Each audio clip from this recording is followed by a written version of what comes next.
আজকে আমরা আমাদের বইয়ের 21 নম্বর অধ্যায় অর্থাৎ চতুর্ভুজ অঙ্কন এই চ্যাপ্টারটি করব। দেখো, একটা চতুর্ভুজ অঙ্কন করতে গেলে আমাদের যে ইনফরমেশনগুলো দরকার সেগুলো কি কি ইনফরমেশন থাকলে আমরা চতুর্ভুজ আঁকতে পারি বা কি কি ইনফরমেশন থাকলে আমরা চতুর্ভুজ সঠিকভাবে আঁকতে পারবো, না থাকলে আঁকতে পারবো না, সেটা আমরা দেখিনি আগে। চতুর্ভুজ অঙ্কন করতে গেলে যে ইনফরমেশনগুলো দরকার তার মধ্যে 1 নম্বর হলো তোমাকে 4টি বাহুর দৈর্ঘ্য দিতে হবে প্লাস একটি কর্ণের দৈর্ঘ্য, অর্থাৎ মোট 5টি ইনফরমেশন তোমার লাগবে। হয় 4টি বাহুর দৈর্ঘ্য সঙ্গে একটি কর্ণ, না হলে 4টি বাহু সঙ্গে একটি কোণ,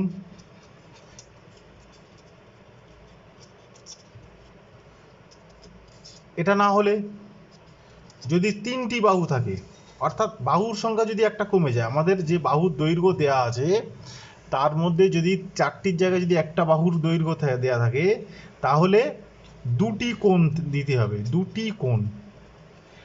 এই কোণ দুটো অবশ্যই এই 3টি বাহুর ভিতরে থাকতে হবে, অর্থাৎ 2টি অন্তর্ভুক্ত কোণ। যদি এটা না থাকে আর কি থাকতে পারে, 2টি সন্নিহিত বাহু, পরপর বাহু। ঠিক আছে, ধরো একটা চতুর্ভুজের দুটো পাশাপাশি বাহু, 2টি সন্নিহিত বাহু সঙ্গে 3টি কোণ থাকতে হবে, 3টি কোণ। যদি এটা না থাকে একটা বিশেষ ধর্ম, এই বিশেষ ধর্মটা কি? বিশেষ ধর্ম হলো বর্গক্ষেত্রের কর্ণ। আমার যদি বর্গক্ষেত্রের কর্ণ দেয়া থাকে তাহলে আমি সেখান থেকে একটি বর্গক্ষেত্র আঁকতে পারি। দেখো, এই বর্গক্ষেত্রের কর্ণ, তাহলে এখানে প্রশ্ন হতে পারে যে স্যার, যে আমার চতুর্ভুজ আঁকতে গেলে 5টি ইনফরমেশন লাগবে, প্রত্যেকটা শর্তেই দেখো 5টি করে ইনফরমেশন আছে। 4টি বাহু একটি কোণ, না হলে 4টি বাহু একটি কর্ণ, না হলে 3টি বাহু 2টি কোণ, না হলে 2টো বাহু 3টি কোণ, মোট 5টা ইনফরমেশন লাগবে। কিন্তু বর্গক্ষেত্রের ক্ষেত্রে দেখো শুধুমাত্র কর্ণ হলেই আমার বর্গক্ষেত্রটা আঁকতে পারছি। তার কারণ কি দেখো, আমি এইটুকু কারণটা আমি প্রথমে বলে দিই, তারপর আমি অঙ্কনে যাচ্ছি। কারণটা হলো, একটা বর্গক্ষেত্রে, মনে করো একটা বর্গক্ষেত্রের কর্ণের দৈর্ঘ্য হলো 4√2 সেন্টিমিটার। ধরি বর্গক্ষেত্রের বাহুর দৈর্ঘ্য সমান a সেন্টিমিটার। তাহলে অতএব কর্ণের দৈর্ঘ্য কত হবে? সূত্র অনুযায়ী দেখো, একটা বর্গক্ষেত্র, এটা কর্ণ। এখন কর্ণ বর্গক্ষেত্রকে 2টি সমকোণী ত্রিভুজে ডিভাইড করে। তাহলে এটা একটা সমকোণ, এই ত্রিভুজটা একটি সমকোণী ত্রিভুজ, অর্থাৎ এ বি সি ডি যদি কর্ণ হয় তাহলে এ বি ডি এটা একটা সমকোণী ত্রিভুজ। এই সমকোণী ত্রিভুজের এ বি দৈর্ঘ্য, অর্থাৎ ভূমি হলো এ, উচ্চতা হলো এ, কারণ আমার প্রত্যেকটা বাহু দৈর্ঘ্য এ, তাহলে এটা এ হবে, এটা এ হবে। এবার একটা সমকোণী ত্রিভুজের ভূমি এ, উচ্চতাও এ, তাহলে অতিভুজের দৈর্ঘ্য কত হয়? √, পিথাগোরাসের থিওরি, √, ভূমি প্লাস লম্ব বা ভূমি প্লাস উচ্চতা। অর্থাৎ √2a² সেন্টিমিটার। এবার a² রুটের বাইরে চলে এসে শুধু a হবে, আর 2 এর রুটটা থেকে যাবে, অর্থাৎ a√2 সেন্টিমিটার। তাহলে এটা হলো একটা বর্গক্ষেত্রের কর্ণের দৈর্ঘ্যের সূত্র। যদি বাহুর দৈর্ঘ্য a হয় তাহলে তার √2 গুণ হবে কর্ণ, অর্থাৎ a√2 হবে কর্ণের দৈর্ঘ্য।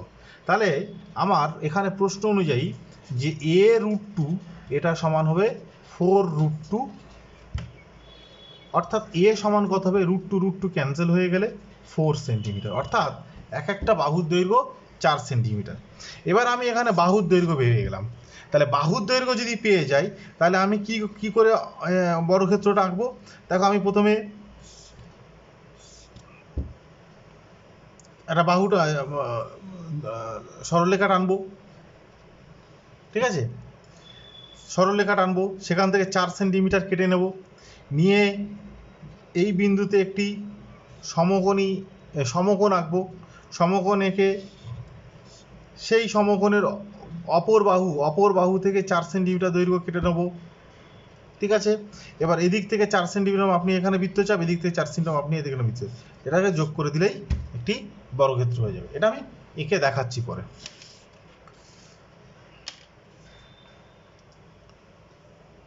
নেক্সট, এবার দেখো আমি কিছু চতুর্ভুজ অঙ্কনে যাই। প্রথমে আমি একটি বর্গক্ষেত্র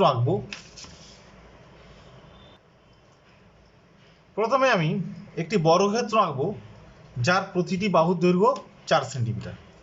তাহলে দেখো এটা কিভাবে আঁকবো।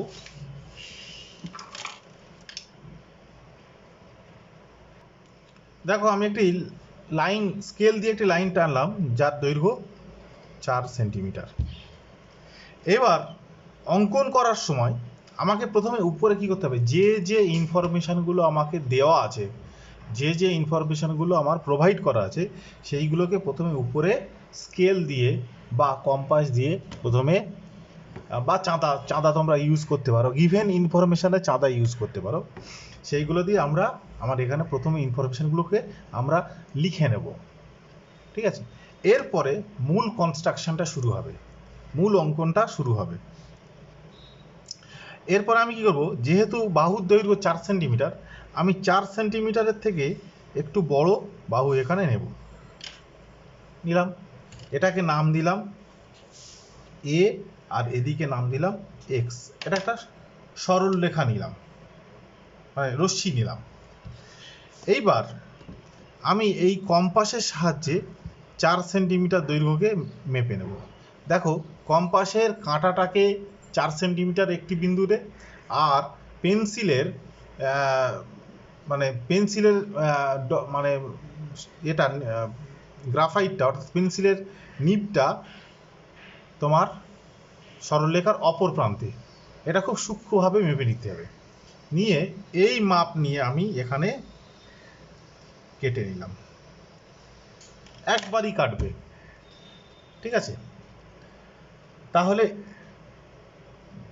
এই যে ছেদ বিন্দু, এই ছেদ বিন্দুটার নাম দিলাম বি, অর্থাৎ আমার এ বির দৈর্ঘ্য হয়ে গেল এই 4 সেন্টিমিটারের সমান, অর্থাৎ এটা 4 সেন্টিমিটার। এবার আমি কি বলেছি, যে এখানে একটা এ বিন্দুতে একটি সমকোণ আঁকবো। তাহলে সমকোণ কি করে আঁকবো?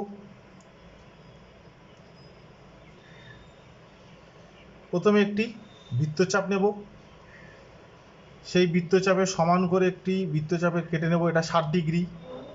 তারপরে এটা 120 ডিগ্রি। এই 60 আর 120কে সমদ্বিখণ্ডিত করলে আমি পেয়ে যাব 90 ডিগ্রি। তাহলে এখানে এটা 90 ডিগ্রি আমি এটা এঁকে দিলাম।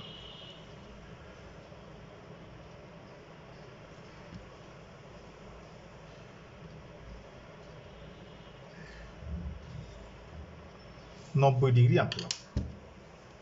এই 90 ডিগ্রি থেকে, যেহেতু প্রত্যেকটা বাহুর দৈর্ঘ্য 4 সেন্টিমিটার, 4 সেন্টিমিটারকে আমি কেটে নেব, কেটে নিলাম। তাহলে এই কোণের অপর বাহু থেকে আমি 4 সেন্টিমিটার কাটলাম। এবার এই বি, এইটার নাম দিলাম ডি। এবার বি ছেদবিন্দু থেকে আমি 4 সেন্টিমিটার একটা বৃত্তচাপ নিলাম, আবার ডি ছেদবিন্দু থেকে আমি 4 সেন্টিমিটারের আরও একটি বৃত্তচাপ নিলাম, যেটার নাম হবে সি। এবার আমি বিসি এবং সিডি যোগ করে দিলাম। দেখো এই এবিসিডি হয়ে গেল একটি বর্গক্ষেত্র, যার প্রতিটি বাহুর দৈর্ঘ্য 4 সেন্টিমিটার। এটা বোঝা গেল। এরপরে অঙ্কটা দেখো, একটা চতুর্ভুজ আঁকতে বলেছে, যার চতুর্ভুজটার নাম REST, অর্থাৎ REST 4টি শীর্ষবিন্দু বলছে, যার RE বাহুটা 6 সেন্টিমিটার, ES বাহুটা 4.5 সেন্টিমিটার। ঠিক আছে, ভালো করে খেয়াল করো, 4.5 সেন্টিমিটার। ST হলো 5 সেন্টিমিটার, TR 5.5 সেন্টিমিটার, ET হলো 7.5 সেন্টিমিটার। এবার আমি এই বাহু, এই যে গিভেন ইনফরমেশন, এই ইনফরমেশনগুলোকে প্রথমে আমি এখানে মেনশন করে দিই। দেখো আমার এখানে যে 4টি বাহুর দৈর্ঘ্য দেওয়া ছিল, যে 5টি ইনফরমেশন দেওয়া ছিল, সেগুলো আমি এখানে লিখে দিলাম। এখানে RE 6 সেন্টিমিটার একটা দৈর্ঘ্য রেখাংশ আঁকলাম, ES 4.5 সেন্টিমিটার রেখাংশ আঁকলাম, ST এটা 5 সেন্টিমিটার দৈর্ঘ্য আঁকলাম, TR 5.5 সেন্টিমিটার আঁকলাম, আর ET এটা হলো 7.5 সেন্টিমিটার। তোমরা এখানে একটা চতুর্ভুজ, একটি রাফে একটি চতুর্ভুজ নর্মাল এঁকে নাও, সেখানে REST এরকম নাম দিয়ে দাও। দেখো ET যে রেখাংশ, ET রেখাংশটি কিন্তু চতুর্ভুজের কর্ণ হয়। ঠিক আছে, তো আমরা এই কর্ণটাকে প্রথমে আঁকবো। এখানে নর্মালি আমরা কি হয়, কর্ণ কি হয়, মানে নিচ থেকে উপরের দিকে বা একটা কোণের দিকে যায়। আমরা এই কর্ণটাকে সোজা আঁকবো, অর্থাৎ আমরা চতুর্ভুজটাকে এরকম বাঁকা এঁকে কর্ণটাকে সোজা করব, কর্ণটাকে অনুভূমিক করব। এটাকে ঘুরিয়ে যদি কর্ণটাকে আমি অনুভূমিক করি, তাহলে চতুর্ভুজটা এরকম দেখতে হবে। তো আমাদের অঙ্কনটাও সেই রকম আমরা করব। এই অনুভূমিক করলে আমাদের কিছুই না, আমাদের অঙ্কনটা সুবিধা হবে। তো এখানে কর্ণ আছে 7.5, তাহলে আমি এখানে 7.5-এর থেকে বড় একটি রশ্মি আঁকবো। 7.5-এর থেকে একটি বড় রশ্মি আঁকবো। তাহলে এটা 7.5, তার থেকে একটু বড়, ধরো 9 সেন্টিমিটার বা 10 সেন্টিমিটার একটা রশ্মি আঁকলাম। এটার নাম দিলাম E, এদিকে নাম দিলাম X। ঠিক আছে, এবার এই EX রশ্মি থেকে আমি ET এর সমান করে একটি রেখাংশ কেটে নেব। কেটে নিলাম, তাহলে স্বাভাবিকভাবে এটার নাম হয়ে গেল T, অর্থাৎ এটাই ET হয়ে গেল। এবার দেখো E কে শীর্ষবিন্দু করে কোন কোন রেখাংশ আছে। E কে শীর্ষবিন্দু করে দেখো RE আছে এবং ES আছে। তাহলে RE আমি 8টাকে উপরে রাখবো, তাহলে এটা RE হবে। তাহলে আমি এটা RE সমান করে একটি রেখাংশ কেটে নেব। হলো। এবার R, তাহলে এই জায়গাটাতে R থাকবে, R বিন্দু থাকবে এখানে। এবার R বিন্দু, আর কোথায় আছে দেখো TR, অর্থাৎ TR এর এই রেখাংশটা এদিকেই হবে। তাহলে TR এর সমান করে আমি এখানে আরেকটি রেখাংশ কাটবো। তোমরা দরকার হলে ভিডিওটিকে বারবার দেখবে। এটা হয়ে গেল R। তাহলে আমি RE এবং ER যোগ করে দিলাম।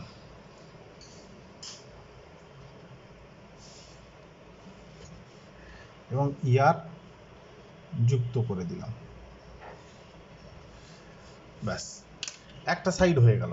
এবার নিচের সাইডটা দেখো, E বিন্দু থেকে আর কি আছে S, তাহলে E বিন্দু থেকে S মানে তাহলে নিচের দিকটা S বিন্দু হবে। তাহলে এটাকে আমি যদি ES এর সমান করে ই বিন্দু থেকে আমি একটা বৃত্তচাপ কেটে নেব। তাহলে এটা এস হলো। তাহলে এস থেকে দেখো এস টি কোথায় আছে, এস টি এই মাপটা, এস টি কে আমি কেটে নিলাম, ব্যাস। চতুর্ভুজের যদি নাম দেওয়া থাকে তোমরা কিন্তু সেই নামটাকে খুব স্ট্রিক্টলি ফলো করবে। যে কোনো সরলরেখা যেখানে সেখানে এঁকে দিলে কিন্তু চতুর্ভুজটা মিলবে না।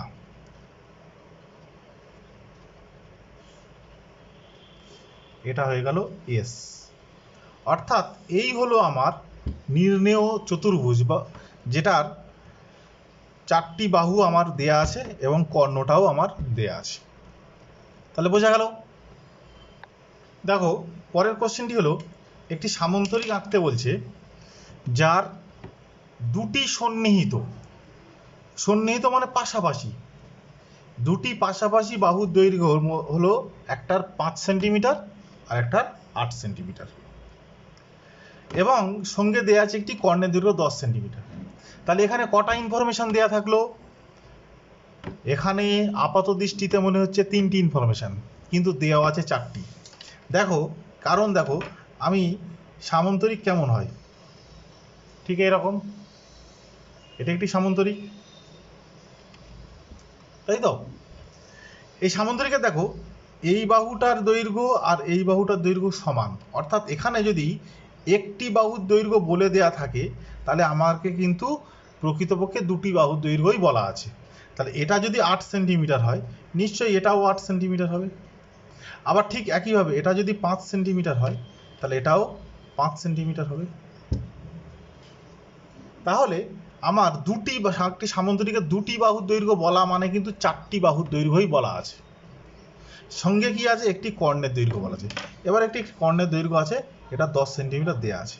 আমাকে এই সামন্তরিকটি স্কেল ও কম্পাসের সাহায্যে আমাকে অঙ্কন করতে হবে।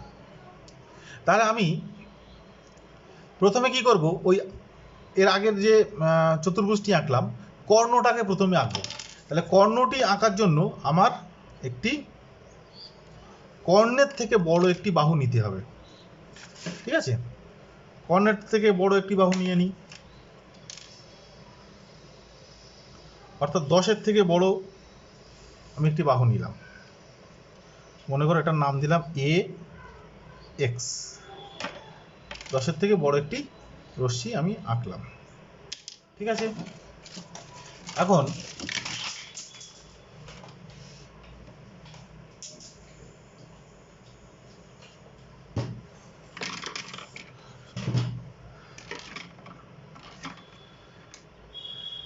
এখন দেখো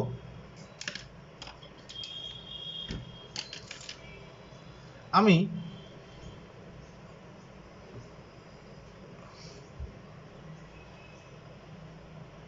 কর্ণের সমান করে এক্স বাহু থেকে একটি বৃত্তচাপ কেটে নিলাম। এইবার আমি প্রথম 8 সেন্টিমিটারটাকে কনসিডার করি, বড় বাহুটা কি, তাহলে বড় বাহুটি আমি 8 সেন্টিমিটার কনসিডার, এ বিন্দু থেকে 8 সেন্টিমিটার একটি বৃত্তচাপ আঁকলাম। দেখো আমার এই কর্ণ, মনে করো এটা একটা কর্ণ 10 সেন্টিমিটারের কর্ণ, তাহলে সেই কর্ণের যে বিন্দু থেকে আমি 8 সেন্টিমিটার মাপছি বা 8 সেন্টিমিটারকে তোমার বৃত্তচাপ নিচ্ছি, দেখো কর্ণের বিপরীত প্রান্তে বিপরীত দিকে সেই বাহুটার বৃত্তচাপ হবে। অর্থাৎ এ এক্স বা এখানে ধরো এ সি কর্ণ ধরলাম, এ সি কর্ণের এ বিন্দু থেকে আমি যেদিকে 8 সেন্টিমিটার কনসিডার করেছি সি বিন্দু থেকে তার উল্টো দিকে 8 সেন্টিমিটার কনসিডার করব, ঠিক আছে? উল্টো দিকে 8 সেন্টিমিটার করব। তাহলে আমি এদিক থেকে 8 সেন্টিমিটার করেছি, তাহলে এদিক সি বিন্দু থেকে তার বিপরীত দিকে আমি 8 সেন্টিমিটার আরেকটি বৃত্তচাপ নেব। এবার আমি 5 সেন্টিমিটার বাহুটাকে মাপি,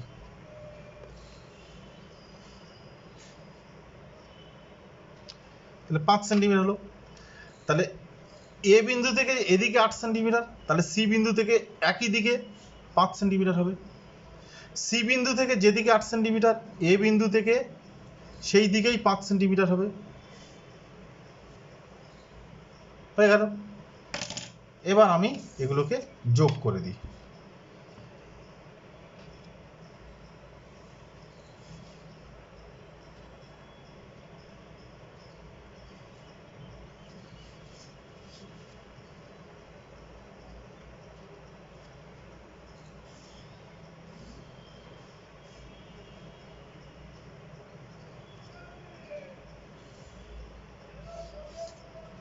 দেখো এ, এটার নাম দিলাম বি, এটার নাম সি, এটার নাম দিলাম ডি। তাহলে এ বি সি ডি এইটা হলো একটি সামান্তরিক, যার A B R C D এই দুটি বাহুর দৈর্ঘ্য 5 সেন্টিমিটার, এডি আর বিসি এই দুটি বাহুর দৈর্ঘ্য 8 সেন্টিমিটার এবং এসি কর্ণের দৈর্ঘ্য 10 সেন্টিমিটার।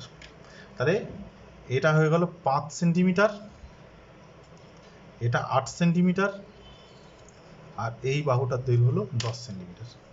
ব্যাস, এই তো হয়ে গেল।